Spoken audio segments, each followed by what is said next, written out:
औज़ुबिल्लाहि मिनश्शैतानिर्रजीम बिस्मिल्लाहिर्रहमानिर्रहीम। अस्सलामु अलैकुम। बराए वुस्अत रिज़्क़ हज़रत अमीरुल मोमिनीन से रिवायत है कि रसूल खुदा ने फरमाया, अगर कोई ये दुआ बादज़ नमाज सुबह नमाज इशा 3 मरतबा पढ़े तो अल्लाह ताला इसे इस कदर मालो दौलत अता फरमाएगा कि इसके साथ पुश्तें भी मोहताज ना होंगी। वो दुआ ये है, या अल्लाह हो या अल्लाह हो या अल्लाह हो, या रब्बे या रब्बे या रब्बे, या हय्यो या कय्यूमो या ज़ल जलाली वल इकराम। अस्अलुका बिस्मिकल अज़ीम अल आज़म अन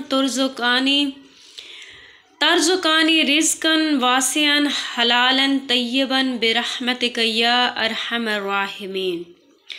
और जो शख्स दोपहर के वक्त या आधी रात को हाथ उठाकर 100 मरतबा दर्ज झील अस्माए हुस्ना को तिलावत करेगा तो इसके साथ इसके रिज़्क़ में भी वुसअत होगी। वो अस्मा ये हैं, या राफ़िओ अर राफ़िओ।